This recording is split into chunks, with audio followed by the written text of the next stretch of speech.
Kakinada port కేంద్రంగా జరుగుతున్న అక్రమ రేషన్ బియ్యం దందాపై ప్రభుత్వం సీరియస్గా దృష్టి సారించింది.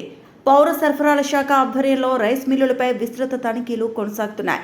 గత నెల రోజులుగా నిర్వహించిన దాడుల్లో 1000 టన్నులకు పైగా పీడీఎస్ బియ్యం సీజ్ చేయగా దాదాపు 20 లారీలను అధికారులు స్వాధీనం చేసుకున్నారు.